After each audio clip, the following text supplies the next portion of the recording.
The night it happened, the forest was a cathedral of shadows. Each tree stood like a black pillar, their branches whispering overhead, the wind carrying a chorus of unseen things that should have stayed hidden. I remember the way the moonlight pulled in silver puddles on the moss, how it stretched the world into something alien. Each shadow just a little too long, each sound just a little too sharp. The first howl cut through me like a blade, long, mournful, but too deep to be a wolf, I knew. It came from somewhere beyond the ridge, but it carried a weight, as if the sound alone could press me into the earth. I froze, listening, breath held, pulse stuttering against my ribs, and then the rustle, heavy, purposeful, the unmistakable cadence of something large. Walking on two legs, I turned, slow, too slow, as if my body already knew what my mind refused to accept. The shape emerged from the fog in fragments. First, the glint of eyes, catching moonlight like molten amber. Then the outline, impossibly tall, shoulders hunched forward, every muscle under its dark coat coiled for violence. And then the sound, not the howl, not yet, but the low, deliberate growl that seemed to hum inside my bones. The pain came before the impact. A sharp, searing puncture that burned hotter than fire, hotter than any wound had a right to. I stumbled back, gasping. My hand pressed to my side where its teeth had broken through. Warmth spilled between my fingers, thick and fast, and the scent hit me like a blow. My own blood, and something else mixed into it, something wrong. I didn't fall, not right away. The creature was gone almost as quickly as it had appeared, swallowed by the tree line. But the damage was already done. The forest around me tilted, trees warping into crooked shapes, the stars swirling in spirals. My breath came in ragged bursts, each inhale bringing a strange heat that spread through my chest and into my limbs. It wasn't just pain, it was change. By the time I stumbled back to the edge of the village, my vision was flickering between sharp, unnatural clarity and a haze that made the world swim. I could smell everything. The tang of iron nails in the fence. The faint scent of smoke from a chimney 3 streets over. The heartbeat of the stray dog hiding under the butcher's cart. My skin crawled with invisible currents. My muscles, twitching without permission, they tried to help me. I remember hands to warm to human, pressing cloth to my wound. Voices bending in panic, but their faces, I couldn't keep them straight. The contours shifted, flickered between friends and strangers and prey. I could feel my teeth ache. My nails tingle. The fever came fast, like a tide breaking, flooding my veins with something that didn't belong to me. I thought it might be death. Part of me hoped it was. But, in the fevered delirium of that night, I saw flashes, a moon bigger than it had ever been.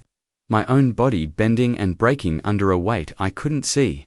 A pair of eyes staring back at me in the dark, and knowing, with a certainty that chilled me to my marrow, that they were mine. By dawn, the wound had closed, not healed, in the way wounds should, but knitted over with something tougher, something alien. The pain was gone, replaced by a constant, gnawing tension under the skin, as though the bite mark was a lock, and something inside me now carried the key. And in that silence, as the first sunlight touched the frost on the grass, I realized it wasn't a fever at all. It was an inheritance, something ancient and merciless had chosen me, and there would be no giving it back. The days after the bite blurred together, a sequence of waking nightmares stitched by 2 short moments of uneasy sleep. My body healed too quickly, but not cleanly. Every movement felt weighted, as if I'd been poured into a shape I didn't quite fit. The air around me seemed sharper now, its scents more complicated, tangled with undercurrents I'd never noticed before. Fear in a shopkeeper's sweat, rot behind the baker's oven, the subtle decay in the grass near the well. I told myself I could ignore it, that if I kept my head down and clung to routine, I could remain what I was, but the calendar betrayed me. Each day was a rung on a ladder. I was being dragged up, and I could see the full moon waiting at the top. Pale and patient, at first, I avoided mirrors, not out of vanity, but out of a creeping suspicion that they wouldn't show me what I remembered. When I finally dared to look, I saw it, a faint golden ring around the pupils, almost too subtle to notice, until it caught the light just right and flared like an ember. It wasn't my face staring back, not entirely. Every hour became a negotiation with myself. The hunger, not for food, not at first, began as a pressure, like a whisper, against the inside of my skull. By dusk, each day, it was louder. My hands trembled when someone passed too close. I could hear their blood moving. I could feel the heat radiating from them like a signal. I stopped visiting friends, stopped going to the tavern, when my sister came to check on me. I found myself standing too close, breathing too deeply, until I noticed my own shadow stretching behind her, head bent in a shape that didn't belong to me. I sent her away, snapping at her, until the hurt in her eyes made her turn without another word. That night, I didn't sleep. The cage wasn't made of iron, it was my own skin, my own mind. And it was shrinking. I tried to prepare. I nailed the shutters closed, bought heavy chains from a blacksmith, to villages over, dug trenches in my cellar, and bolted the door from the outside. But even as I set the last lock in place, something inside me laughed. Not audibly, not yet, but I could feel the certainty. Whatever this was, it would not be contained by steel or stone. The nights grew restless. I'd wake with dirt under my fingernails, splinters in my palms, and the taste of copper on my tongue. I'd dream of running, not away from anything, but toward something, the ground rolling under me like water, the air rich with the scent of prey I couldn't name. Sometimes I'd wake standing in the middle of the room, heart pounding, as if I'd been listening for a signal only I could hear. The closer the full moon drew, the more my world narrowed. The village became a map of weaknesses. I noticed the gaps under doors, the softness of flesh at a butcher's neck, the quickness of the children's pulses when they chased each other near the mill. I hated myself for seeing it, but I couldn't unsee it. When I passed through the market one morning, an old man stepped aside, muttering something under his breath. I didn't catch the words, but I caught the scent. Fear, sharp, acrid, and almost intoxicating. For the first time, I didn't feel guilt immediately after noticing it. For the first time, I let myself enjoy it. That frightened me more than anything else. By the last week before the moon's rise, the days no longer felt like mine. My thoughts would slip without warning. One moment I'd be mending a fence. The next I'd be imagining what it would sound like to snap the fence post in half. With my hands, the beast was no longer a distant shadow. It was pacing in the dark corners of my mind, testing the bars. And with each passing night, those bars bent a little more. The night came on fast, as if the sun itself had been dragged under the horizon by unseen claws. Clouds scattered, bearing the swollen full moon like a watchful eye. It pinned me in place, as though gravity itself had shifted to center on that cold white disk. My breath caught in my throat, not out of fear, but from the sudden need to move. I had locked myself in the cellar hours before. Chains around my wrists, ankles and chest, each link thick enough to anchor a ship. The floor was stone, the air damp.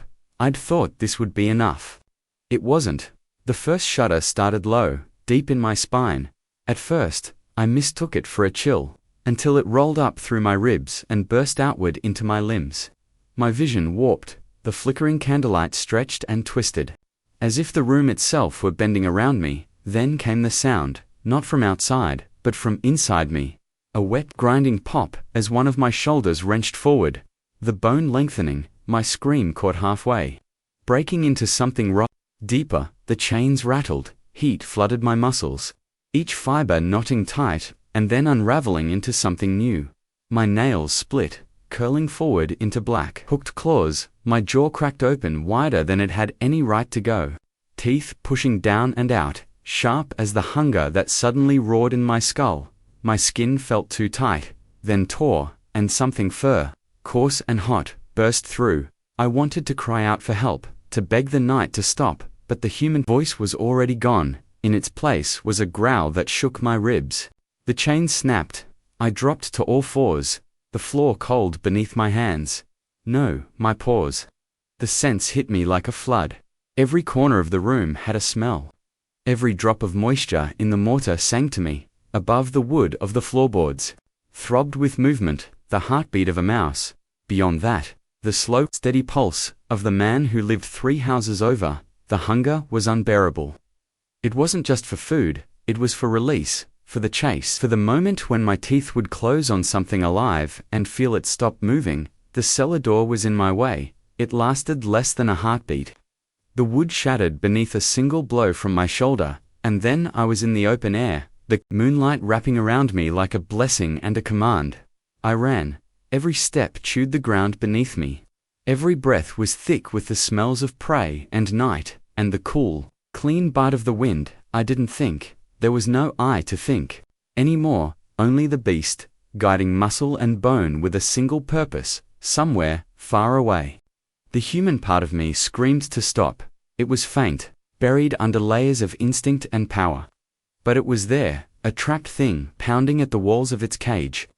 It didn't matter. The walls were thick, and the beast wasn't listening. By the time the first scream split the night-high, terrified human, I was already closing in. My claws tore through damp leaves, my shadows stretching long in the moonlight. I could hear the heartbeat before I saw them, and then a flash. Not memory, not thought, a warning. My sister's face, her eyes the night I drove her away. The beast faltered, if only for a breath. But a breath was enough. The prey bolted, and the chase was on again. I don't remember the end. I remember the taste of copper. I remember the slow, steady rhythm of a dying heartbeat. And I remember the silence after, the kind that doesn't belong to nature. The kind that settles when something has been removed from it. When I awoke, the sun was already high. My body was mine again, but it was broken. Scratches, bruises, mud caked into my skin, blood mine, and someone else's, crusted under my nails. I didn't need to know who it was. The guilt told me everything. Morning light feels wrong after a night like that. It doesn't feel like salvation, it feels like exposure. The sun shows too much. The streaks of dried blood on my arms, the bruises along my ribs, the faint, dark smudges under my nails. It also shows the damage. The small town had woken early, not to roosters, but to screams. Broken fences, doors left swinging, a trail of torn earth leading into the woods. My trail. I'd learned early that there was no such thing as a clean transformation. You can't put the beast in a neat box and keep it contained. Every moon left some mark. Some reminder that the cage wasn't as strong as I thought it was. But here's the thing, no one tells you about the curse. It's not all agony. That's what makes it so dangerous. The day after the change, you can still feel the echo of it. The power humming just beneath the skin. The awareness of every sound and smell. The lingering certainty that nothing could truly harm you. It's intoxicating. I've broken bones before, the human kind that take months to heal. But now, even the deepest bruises fade in hours. My hearing can catch a conversation from across a crowded street. My sense of smell is so sharp, I can tell who's nervous by the faint shift in their scent. It's easy to forget the bodies when you feel invincible. That's how the curse seduces you. It whispers that maybe it's not such a bad trade. That maybe the blood on your hands is worth the strength in your limbs. But then you remember how that strength was bought, what you had to tear apart to get it, and the memory rots the temptation before it can fully take hold. The search for answers began almost immediately after the bite. My first lead was an old trapper who lived deep in the wetlands. They called him Jonas, but most people just called him the one who survived. I found his cabin hidden under willows, its walls carved with deep, strange runes. He looked at me once and I saw recognition in his eyes, not of me, but of what I was. Jonas didn't offer comfort. He offered a warning. There's no cure, he said. Not the way you're hoping. There's just control, and control only lasts as long as you're stronger than the moon. I asked him how long that lasted for him. He didn't answer, but the scars along his jawline did. After that, I kept moving. I went to towns with whispered stories, chased half-buried myths through libraries, followed cold leads into dangerous places. I met others like me, some barely holding on, some who had given up entirely and let the beast take over. The latter never stayed human long enough to talk. The threat isn't just from the moon, it's from people who know what you are, hunters with silver bullets and no hesitation, villagers who see the shadow of fangs when they look at you, even in daylight.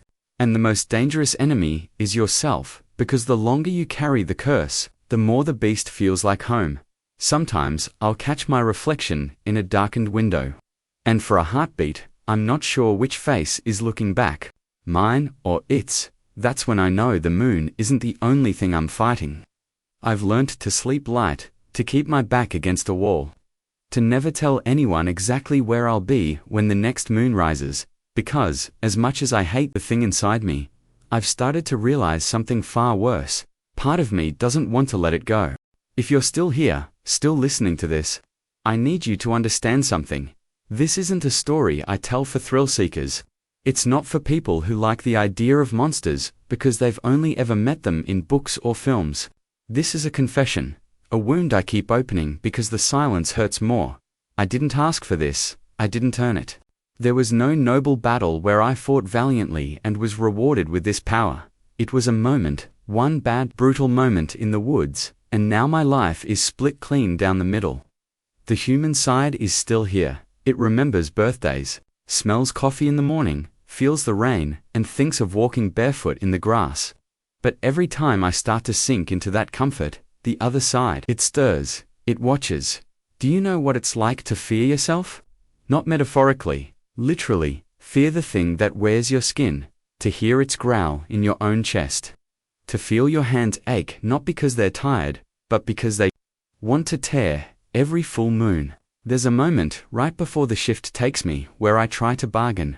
I beg, I plead with whatever's left of my mind, with whatever force in the universe could possibly be listening, just this once. Let me keep control, let me stay. No one answers, and then I'm gone. I've woken in rivers, shivering, the current carrying away blood that may or may not be mine. I've woken in fields littered with carcasses, deer, wolves, sometimes animals I can't even name. I've woken once to the sound of screaming, and realized it was me. That's the price.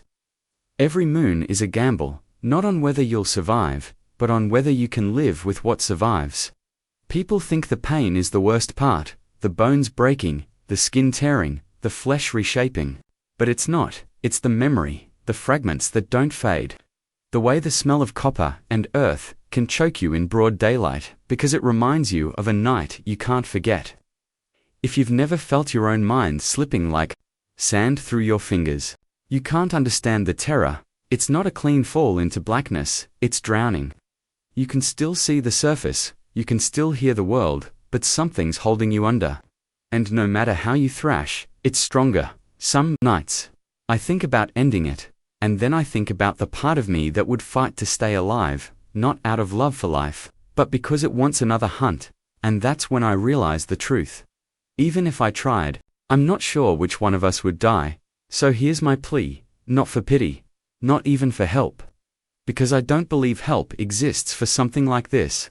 My plea is for understanding, for someone out there to know that this isn't just a curse, it's a prison with no walls, no locks, no keys, and it's forever.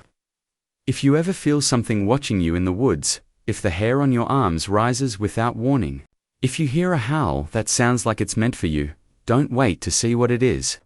Don't investigate, don't be curious, run, because once this thing marks you, it doesn't matter who you are.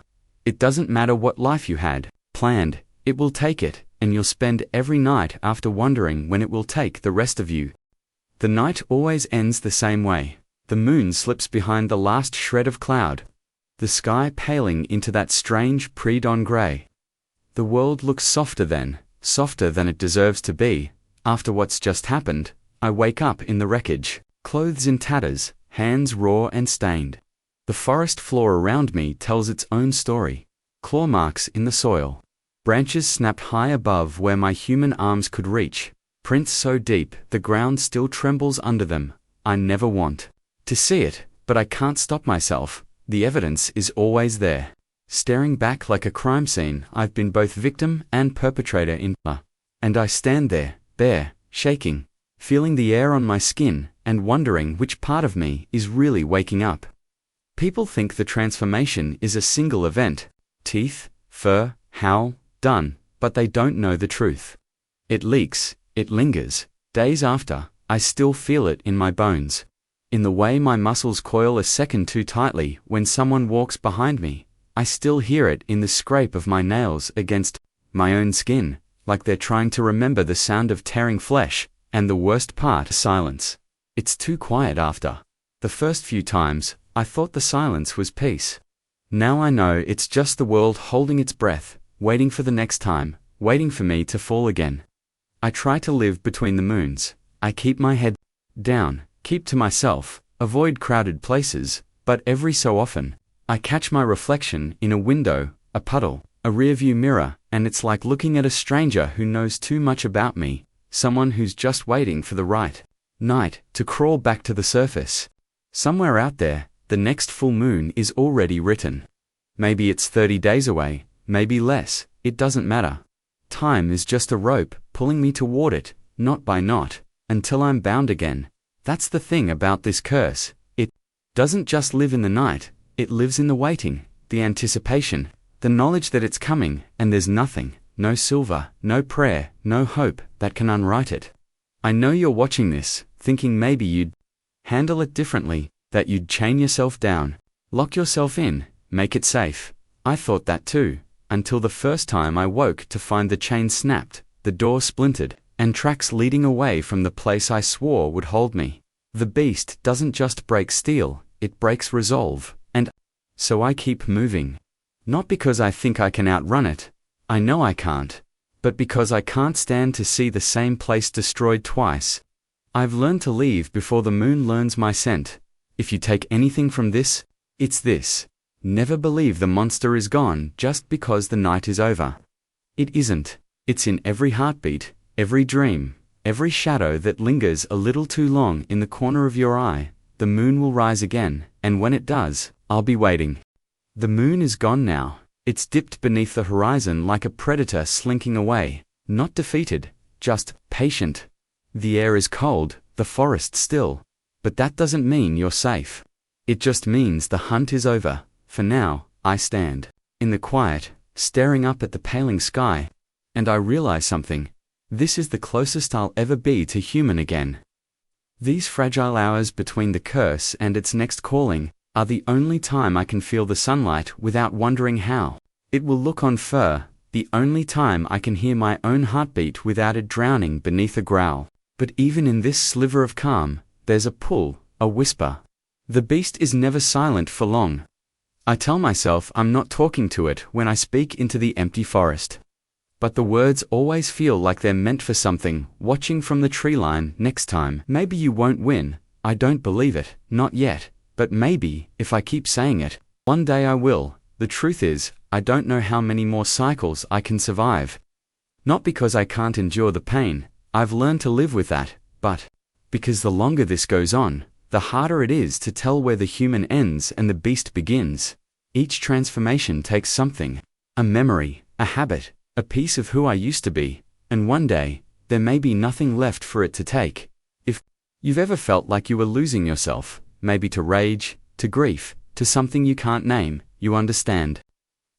You know the terror of feeling something bigger than you, taking control, using your body, wearing your face, and leaving you to clean up its mess.